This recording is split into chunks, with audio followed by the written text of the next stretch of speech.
Hello everyone, how are you. I hope सब अच्छे होंगे। और आज हम स्टार्ट कर रहे हैं खगोल विज्ञान से संबंधित वो सभी इंपॉर्टेंट क्वेश्चन जो एग्जाम में पता किए जाते हैं और पिछले एग्जामों में इसी से क्वेश्चन पता किए गए हैं। बहुत इंपॉर्टेंट क्वेश्चन है, सभी कॉम्पिटिटिव एग्जाम के लिए बहुत इंपॉर्टेंट है। सोलर सिस्टम, सौरमंडल या प्लैनेट, ब्रह्मांड से संबंधित जितने भी क्वेश्चन हैं वो हम सब डिस्कस करने वाले हैं। आपको अंदाजा हो जाएगा किस तरह क्वेश्चन इसमें पता किए जाते हैं। तो देरी न करते हुए स्टार्ट करते हैं। क्वेश्चन वन इज भूगोल का पिता किसे कहते हैं। देखिए, पहला क्वेश्चन है भूगोल का पिता किसे कहते हैं और इसका सामने आपको एराटोस्थेनीज को इसका सही आंसर दिया है, लेकिन इसके बारे में जानकारी कर लेते हैं। प्राचीन स्कॉलर एराटोस्थेनीज को भूगोल का जनक या व्यवस्थित भूगोल का जनक माना जाता है। यहाँ तक की बात करते हैं। इसके बाद दूसरी तरफ क्या है, H.F. टाजर ने हिकैटियस को भूगोल का जनक माना था, जो 550 ईसा पूर्व की बात है। और इसका रीजन भी यहाँ पर दिया है। हिकैटियस ने स्थलभाग को सागरों से घिरा हुआ माना, जो महादेशों का ज्ञान दिया था और सर्वप्रथम विश्व का भौगोलिक तत्वों का क्रमबद्ध वर्णन किया था। और उसकी बुक गैस पीरियड में जो 6th सेंचुरी में पब्लिश हुआ था। और यहाँ पर ये आप देख सकते हैं एराटोस्थेनीज को व्यवस्थित भूगोल का जनक कहा जाता है। तो क्वेश्चन अगर सिंपल पता किया गया तो आप एराटोस्थेनीज को लगाएंगे, और अगर क्वेश्चन ने H.F. टाजर का जिक्र किया है तो आप हिकैटियस को लगाएंगे, या फिर व्यवस्थित भूगोल का जनक डिस्कस करेगा तो भी आप इसको लगाएंगे। जो भी है वो कंफर्म इसमें ये है, डाउट बन सकता है तो उसको क्लियर कर लीजिए। नेक्स्ट क्वेश्चन चलते हैं। क्वेश्चन नंबर 2, आधुनिक खगोल शास्त्र का जनक किसे कहा जाता है। तो आधुनिक खगोल शास्त्र का जनक कहा जाता है कोपरनिकस को।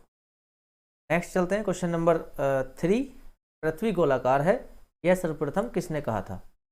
तो पृथ्वी के बारे में सर्वप्रथम गोलाकार जो बताया था वो पाइथागोरस ने बताया था। नेक्स्ट क्वेश्चन चलते हैं। क्वेश्चन 4, मंदाकिनी का सबसे चमकीले एवं ठंडे तारों का क्षेत्र कौन सा है। तो इसका नाम है ओरियन नेबुला। नेक्स्ट चलते हैं। बहुत ही इंपॉर्टेंट क्वेश्चन है, सभी क्वेश्चन काफ़ी मेहनत करने के बाद कलेक्ट किए गए हैं। अच्छा कलेक्शन है, आप यहाँ से आप तो अगर तैयार कर लेते हैं तो किसी भी कॉम्पिटिटिव एग्जाम के लिए काफ़ी हेल्पफुल आपको रहने वाले। तारों की आयु किस आधार पर ज्ञात की जाती है। तारों की जो आयु है वो तारों द्वारा मुक्त उष्मा के आधार पर, जो उष्मा उनसे निकलती है उस पर उसकी आयु बताई जाती है। नेक्स्ट क्वेश्चन नंबर 6, सूर्य की ऊर्जा किस क्रिया से उत्पन्न होती है। तो बड़ा आसान सा क्वेश्चन है, नाभिकीय संलयन से होती है सूर्य की ऊर्जा। नेक्स्ट क्वेश्चन नंबर 7, सूर्य से सबसे निकट स्थित तारे प्रॉक्सिमा सेंचुरी की दूरी कितनी है। देखिए, एक तारा सूर्य के सबसे करीब है तो उसका नाम है प्रॉक्सिमा सेंचुरी। उसकी सूर्य से दूरी जो है वो 4.24 प्रकाश वर्ष है। प्रकाश वर्ष दूरी मापने का एक यूनिट है, आगे डिस्कस करेंगे। आगे चलते हैं। क्वेश्चन नंबर 8, पृथ्वी अपने परिक्रमा पथ ऑर्बिट में लगभग किस मध्य वेग से सूर्य का चक्कर लगाती है। आप सभी जानते होंगे कि हमारी पृथ्वी सूर्य के चारों तरफ चक्कर लगाती है और उसका वेग जो है 29.9 किलोमीटर प्रति सेकंड है। नेक्स्ट चलते हैं। क्वेश्चन नंबर 9, किसी ग्रह का अपने अक्ष पर घूमने को परिभ्रमण कहते हैं। ये क्वेश्चन का पॉइंट ही है, तथा सूर्य के चारों ओर चक्कर लगाने को परिक्रमण कहते हैं। देखिए, यहाँ पर बड़ा कन्फ्यूजन हो जाता है। परिभ्रमण कहते हैं जो अपनी अक्ष पर घूमती है, जैसे कि लट्टू घूमता है, तो रोटेशन भी कह सकते हैं इंग्लिश में। और सूर्य के चारों तरफ दूसरी जो इसकी मूवमेंट है अर्थ की, वो है परिक्रमण या रिवॉल्यूशन। सन के चारों तरफ ऑर्बिट में घूमना, चारों तरफ घूमना, और ये अपनी अक्ष पर घूमना। परिभ्रमण को आप घूर्णन गति भी आप कह सकते हैं। और यहाँ से परिक्रमण आपका सिंपल है, रोटेशन, परिभ्रमण या घूर्णन एक ही बात है। और परिक्रमण से मौसम बदलते हैं, परिभ्रमण से मौसम बदलते हैं, परिभ्रमण से दिन रात बदलते हैं। तो बड़े ध्यान से इसको ध्यान रखें। नेक्स्ट क्वेश्चन नंबर स्टार्ट कर रहे हैं 10, दिन रात किस कारण होते हैं। देखिए, वही क्वेश्चन आ गया, दिन रात किस कारण होते हैं। पृथ्वी के अपने अक्ष पर घूर्णन के कारण। ये मैंने बताया था कि घूर्णन या परिभ्रमण के कारण दिन रात होते हैं, और मौसम जो बदलते हैं वो परिक्रमण के कारण। नेक्स्ट क्वेश्चन चलते हैं। क्वेश्चन नंबर 11, ग्रह क्या है, प्लैनेट क्या है, इसकी डेफिनेशन। वे अप्रकाशहीन पिंड जो सूर्य के प्रकाश से प्रकाशित होते हैं। देखिए अपना कोई प्रकाश ग्रह का नहीं होता है, ये सूर्य के प्रकाश से चमकते हैं। क्वेश्चन नंबर 12, पृथ्वी किन ग्रहों के मध्य स्थित है? ये अच्छा क्वेश्चन है। पृथ्वी का जो पोजीशन है वो किन किन ग्रहों के मध्य, तो थोड़ा सा ध्यान रखना पड़ेगा। ये अगर सन है, पहली ऑर्बिट में आपका बुध घूमता है, दूसरी ऑर्बिट में आपका शुक्र घूमता है, पहली में बुध, दूसरी में शुक्र घूमता है, तीसरी ऑर्बिट में हमारी पृथ्वी घूमती है, और चौथी ऑर्बिट में हमारा जो मार्स है मंगल घूमता है। तो अब आप देख सकते हैं ये सीक्वेंस याद रखने और आगे को आपको पूरे याद करने पड़ेंगे।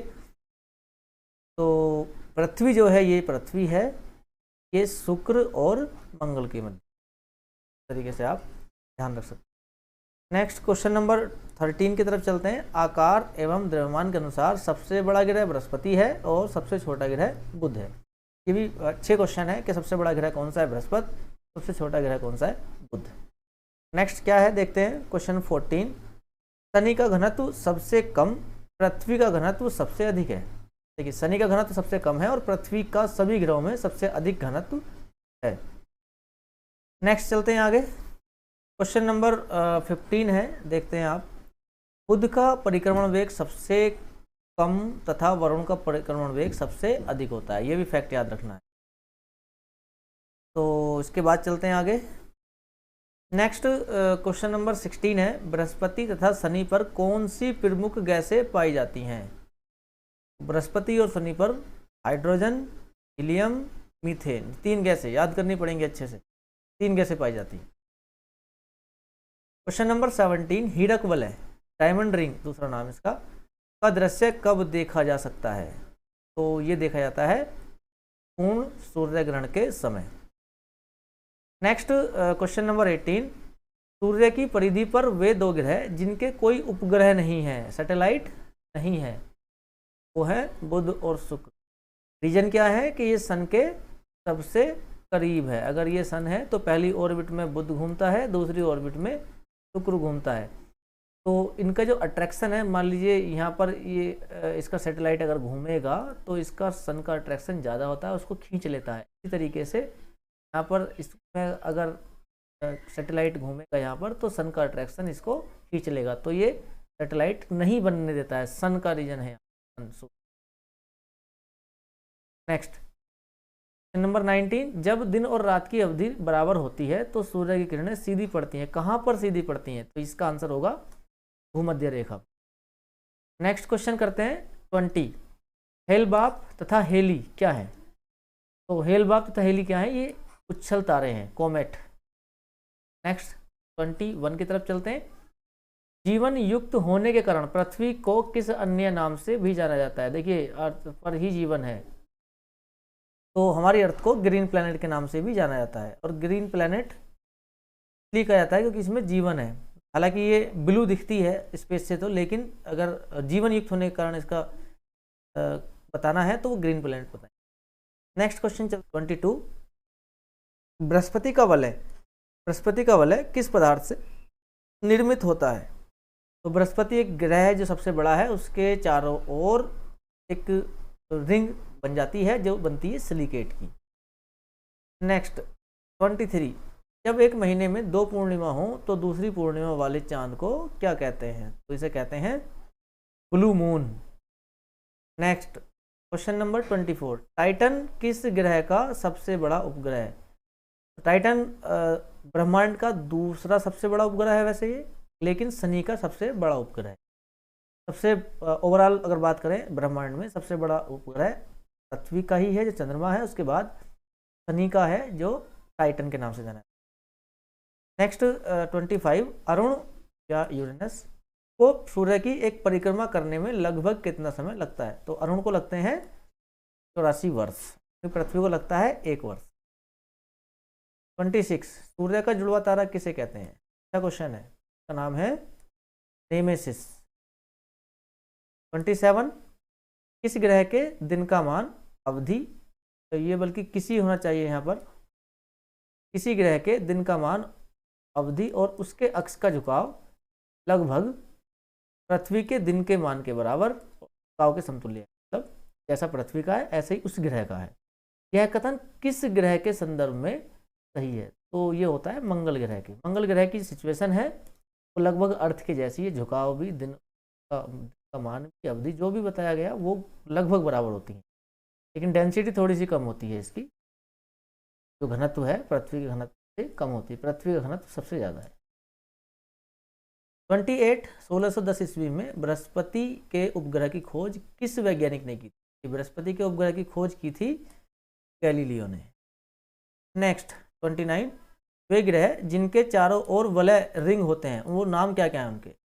बृहस्पति है, शनि है, अरुण है, वरुण है। जो सन से ज़्यादा दूर होते हैं एक तरीके से, पृथ्वी के बाद, पृथ्वी के आगे, मंगल के भी आगे चल के उनके पास ही बनती है। मंगल से पहले किसी के पास रिंग नहीं बनती। चलिए आगे चलते हैं। सबसे बड़ा और चमकीला क्षुद्र ग्रह एस्ट्रॉइड कौन सा है? तो इसका नाम है सेरेस। नेक्स्ट क्वेश्चन नंबर 31, सौर परिवार का दूसरा सबसे बड़ा उपग्रह कौन सा है?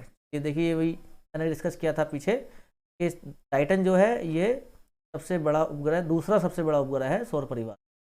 शनि का उपग्रह है सबसे बड़ा। पूरे ब्रह्मांड की बात करें सौर परिवार की तो है दूसरा सबसे बड़ा। चलिए, सूर्य के प्रकाश मंडल या फोटोस्फेयर का तापमान कितना है?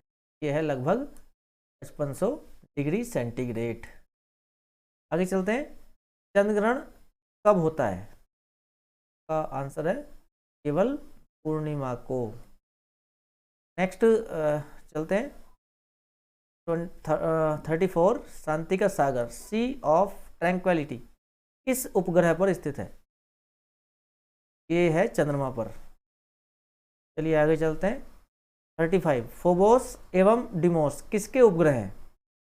फोबोस और डिमोस हैं मंगल ग्रह के उपग्रह।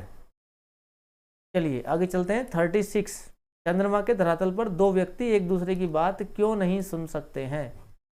तो इसका आसान सा रीजन है कि वहाँ पर वायुमंडल नहीं है। वायुमंडल के कारण ही हम एक दूसरे की आवाज़ सुन पाते हैं। हमारी आवाज़ जो वेव है वो वायुमंडल के मीडियम से होकर जाती है। क्वेश्चन 36, जब अर्धचंद्र या हाफ मून होता है तो सूर्य, पृथ्वी तथा चंद्रमा के मध्य कोण होता है कितना होता है? 90 डिग्री होता है। तो आगे चलते हैं। 38, कृष्ण विवर या ब्लैक होल अंतरिक्ष में एक पिंड है जो किसी भी प्रकार के विकिरण या रेडिएशन को बाहर नहीं आने देता। इसका कारण क्या है? यहाँ पर देखिए दो कंसेप्ट क्लियर हो। एक तो कृष्ण विवर क्या है कि अंतरिक्ष में एक पिंड है जो किसी भी विकिरण को बाहर नहीं आने देता है, और इसका कारण क्या है कि इसका कारण है उच्चतम घनत्व। नेक्स्ट पॉइंट है यहाँ पर, जब किसी वस्तु को पृथ्वी से चंद्रमा पर ले जाया जाता है तो उसका भार घटकर 1/6, देखिए भार भी और ग्रेविटी भी, जो गुरुत्वाकर्षण है वो भी 1/6 हो जाता है।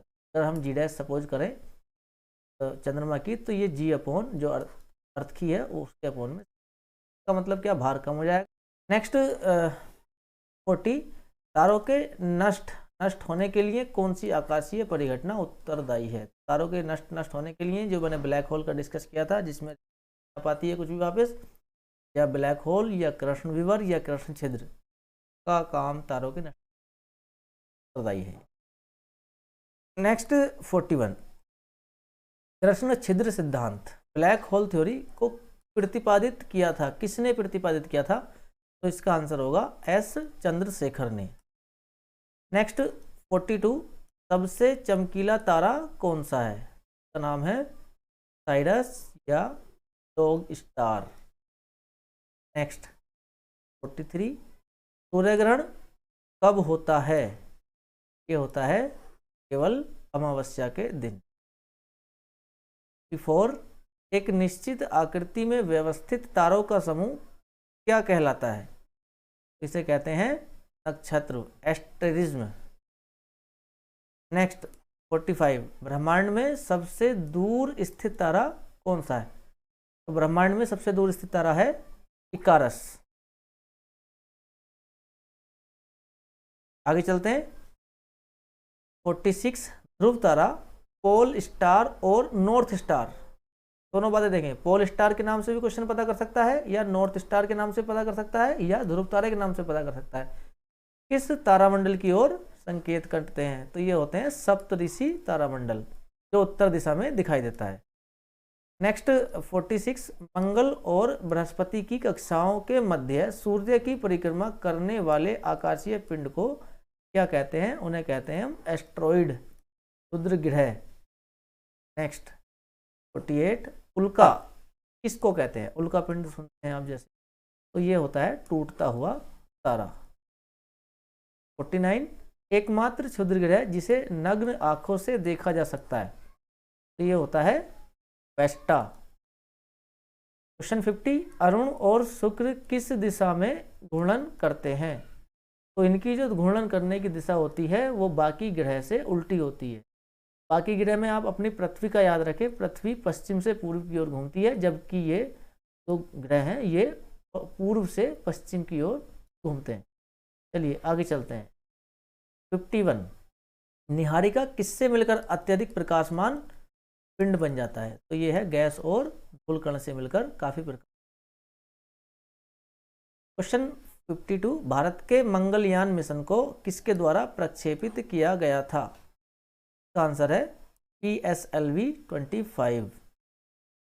क्वेश्चन नंबर 53, महाविस्फोट सिद्धांत बिग बैंग थ्योरी संबंधित है, किससे संबंधित है? तो ये है ब्रह्मांड की उत्पत्ति से। ब्रह्मांड की उत्पत्ति साइंटिस्ट हैं इसी सिद्धांत से बताते हैं। क्वेश्चन नंबर 54, महाविस्फोटक सिद्धांत का प्रतिपादन किसने किया था? ये भी बहुत इंपॉर्टेंट क्वेश्चन है। तो ये है जॉर्ज लेमेंटेयर ने। जॉर्ज लेमेंटेयर ने।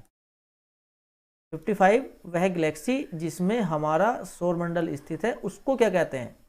के 3 नाम है, मंदाकिनी या आकाशगंगा या दुग्ध मेखला या मिल्की वे। कुछ भी आ सकता है एग्जाम में, उससे आपको यहाँ से ध्यान। नेक्स्ट 56, आकाशगंगा वर्गीकृत की गई है, किस फॉर्म में वर्गीकृत की गई है? इसका आंसर है सर्पिलाकार गैलेक्सी के रूप में। इसका मतलब है कि वो स्प्रिंग की फॉर्म में बताई गई है। नेक्स्ट चलते हैं। 57, ब्रह्मांड वर्ष किसे कहते हैं? सूर्य द्वारा गैलेक्टिक केंद्र की परिक्रमा करने में लगने वाले समय को ब्रह्मांड वर्ष कहा जाता है। 58, हमारी आकाशगंगा के केंद्र की परिक्रमा करने में सूर्य को कितना समय? तो ये लगते हैं 25 करोड़ वर्ष। नेक्स्ट 59, तारे के विकास क्रम में सर्वप्रथम होता है, क्या होता है सर्वप्रथम? इसमें होता है प्रोटोस्टार का निर्माण। नेक्स्ट 60, तारे का रंग सूचक है। तारे का रंग सूचक क्या है? उसके ताप का। देखिए तारों के बारे में बताया जाता है कि तारा कोई रेड कलर का चमकता है, या कोई नारंगी चमकता है, या कोई बिल्कुल वाइट या ब्लू चमकता है, तो उसका ताप को हम बता सकते हैं कि किसी तारे का ताप अगर उच्च है, उच्च ताप है, तो वो चमकेगा नीला या सफ़ेद। ध्यान से आप देखें इसको। और मध्य ताप अगर है, मध्य ताप पर वो चमकेगा नारंगी। और अगर सबसे कम ताप है, निम्न ताप है, तो निम्न ताप पर वो चमकेगा लाल। निम्न ताप कितना हो सकता है? ये है 6000 डिग्री सेंटीग्रेड सबसे कम ताप है जिस पर लाल चमकेगा। इसके बाहर अगर बढ़ता जाएगा तो सबसे ज़्यादा ताप हो जाएगा तो नीला या सफ़ेद चमकेगा, और अगर मध्य ताप होगा तो नारंगी चमकेगा। ये तारे के चमकने के हिसाब से हम टेम्परेचर को बता सकते हैं। तो तारे का रंग सूचक किसको कहेंगे? कि उसके ताप का है। नेक्स्ट चलते हैं। 61, वह सीमा जिसके बाहर तारे आंतरिक मृत्यु से ग्रसित होते हैं, तो उसको कहते हैं चंद्रशेखर सीमा। क्वेश्चन नंबर 62, तारों के कारण घटित आकाशीय परिघटना है, कौन सी है? जिसे कहते हैं ब्लैक होल या कृष्ण छिद्र या कृष्ण विवर। क्वेश्चन नंबर 63 देख रहे हैं। कृष्ण छिद्र या ब्लैक होल सिद्धांत को प्रतिपादित किसने किया था? तो इसको आप देखें, इसको किया था एस चंद्रशेखर ने। क्वेश्चन नंबर 64 बड़ा अच्छा क्वेश्चन है। कृष्ण छिद्र एक ऐसा खगोलीय अस्तित्व है जिसे दूरबीन से देखा नहीं जा सकता। कारण क्या है? कि कृष्ण छिद्र पर गुरुत्वीय क्षेत्र इतना प्रबल होता है कि प्रकाश को भी बच निकलने नहीं देता, मतलब इसकी डेंसिटी भी कह सकते हैं, या किसी रेडिएशन को वापस ही नहीं आने देता है, तो प्रकाश को भी वापस नहीं आने देता। अगर हम प्रकाश वहाँ पर भेजते हैं तो रिफ्लेक्शन वहाँ से मिलता नहीं है, इसलिए हम इसको देख नहीं पाते। नेक्स्ट क्वेश्चन देखते हैं 66, अंतरिक्ष में तारामंडलों की संख्या कितनी है? 8। नेक्स्ट क्वेश्चन नंबर 67, सुपरनोवा है। सुपरनोवा क्या है? एक मृतप्राय तारा है। तो मृतप्राय तारा अगर थोड़ा सा और डिस्कस करें तो जब किसी तारे का फ्यूल लगभग खत्म होने वाला होता है तो उसको मृतप्राय तारा का नाम दे दिया जाता है। 68, पल्सर, कृष्ण विवर, वासर एवं भंगुर तारा क्या है? ये सब तो खगोलीय वस्तुओं का नाम दिया गया है। नेक्स्ट चलते हैं 69, एक निश्चित आकृति में व्यवस्थित ताराओं का समूह क्या कहलाता है? तो वो है नक्षत्र कहलाता है। क्वेश्चन नंबर 70, हब्बल अंतरिक्ष टेलीस्कोप ने पहली बार एक दूरस्थ तारे की सतह की छाया भेजी है, तारे का नाम क्या है? तो इस तारे का नाम है बीटल ग्यूस। नेक्स्ट 71, सौरमंडल के सभी 8 ग्रहों में सर्वाधिक माध्य घनत्व किसका है? तो वो है पृथ्वी का। कितना है? 5.5 ग्राम पर सेंटीमीटर क्यूब।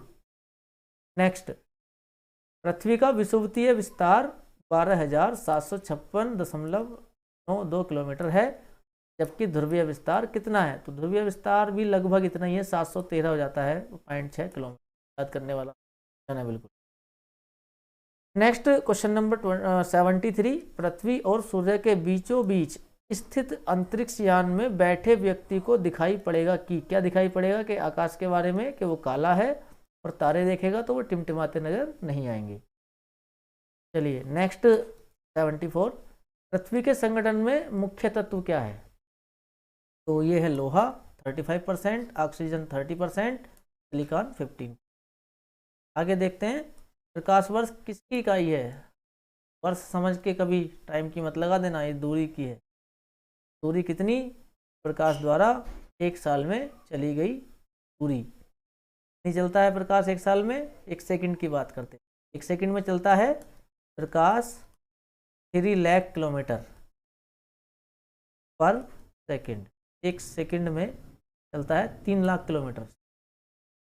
तो 1 साल में कितना चलेगा? वो एक प्रकाश वर्ष है। चलिए आगे चलते हैं। चलिए नेक्स्ट क्वेश्चन देख रहे हैं, तारों के मध्य दूरी ज्ञात करने की इकाई है, तो कहते हैं प्रकाश वर्ष सीमा। नेक्स्ट 78, यदि एक प्रेक्षक तारों को क्षितिज से लंबवत उठते देखता है तो वह विवर अवस्थित होगा लंबवत रेखा पर। ये IAS क्वेश्चन पता किया गया है IAS एग्जाम में। 79, जिस तारामंडल के तारे ध्रुव तारे की ओर संकेत करते हैं वह है, तो कहते हैं सप्तऋषि। नेक्स्ट 80, जब सूर्य, पृथ्वी, चंद्रमा तीनों एक सीधी रेखा में स्थित हो तो यह स्थिति क्या कहलाती है? सूर्य, चंद्रमा, पृथ्वी तीनों एक सीधी में, तो इसे कहते हैं युत, युति या सजीगी। तीनों वर्ड को ध्यान रखना पड़ेगा, कोई सा भी एग्जाम में ऑप्शन में मिल सकता है। नेक्स्ट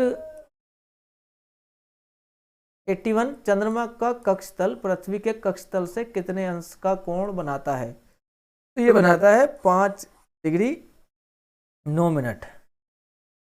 नेक्स्ट, पृथ्वी पर निम्नतम तापमान वाला स्थान कौन सा है? तो ये है वोस्टोक स्टेशन, जो अंटार्कटिका में। 83, पृथ्वी की उत्पत्ति के संदर्भ में सर्वप्रथम तर्कपूर्ण परिकल्पना का प्रतिपादन करने वाले फ्रांसीसी वैज्ञानिक का क्या नाम था? का नाम था कास्तेदबन। 1749 में इन्होंने बताया था। चलिए नेक्स्ट 84, इम्यूनल कांट किस परिकल्पना के प्रतिपादक थे? तो ये है वायव्य राशि परिकल्पना। नेक्स्ट 85, ज्वारीय परिकल्पना का प्रतिपादन किसने किया? बहुत अच्छा क्वेश्चन है, ये है जेम्स जीन्स ने किया था।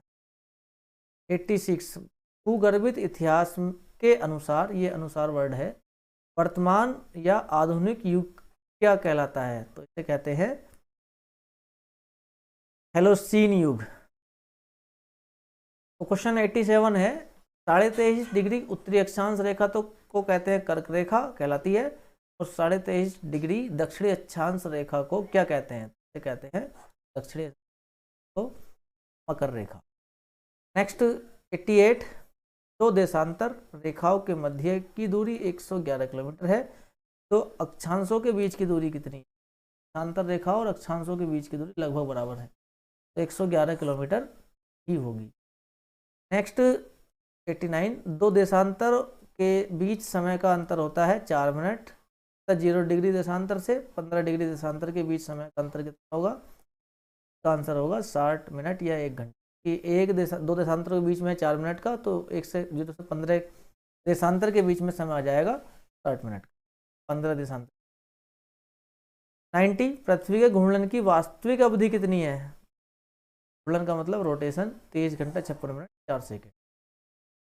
नेक्स्ट 90, 3 जनवरी को पृथ्वी सूर्य के निकटतम लगभग 14.7 करोड़ किलोमीटर स्थित होता है।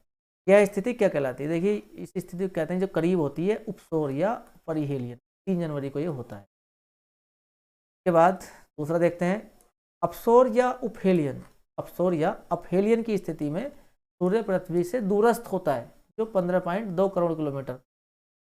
तो यह स्थिति कब होती है? तो ये होती है 4 जुलाई को। तो इसे कहते हैं दूर होने को अपसौर या अपहेलियन, और पास रहने को उपसौर या उपहेलियन। नेक्स्ट 93, 20 या 21 मार्च तथा 22 या 23 सितंबर को दिन रात की अवधि ग्लोब पर सभी जगह एक बराबर होती है। यह तिथि क्या कहलाती है? इसे कहते हैं विषुव। नेक्स्ट 94, मकर संक्रांति को 21 या 22 दिसंबर की स्थिति है। इस दिन सूर्य मकर रेखा पर लंबवत चमकता है। 21 या 22 जून को सूर्य लंबवत चमकता है कर्क रेखा पर। यह स्थिति क्या कहलाती है? तो कर्क रेखा पर जब लंबवत चमकेगा तो वो कर्क संक्रांति। नेक्स्ट चलते हैं 95, पृथ्वी अपने अक्ष पर कितना झुकी हुई है?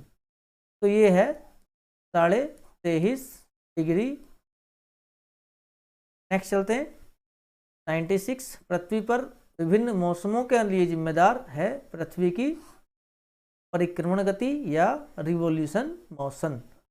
तो सारे क्वेश्चन बहुत इंपॉर्टेंट हैं। इन सभी क्वेश्चनों को आप अपने नोटबुक में नोट कर सकते हैं, उनको फिर याद कर सकते हैं। ये क्वेश्चन तो जरूरी ही है खगोल विज्ञान के सभी क्वेश्चन को कंप्लीट करने के लिए।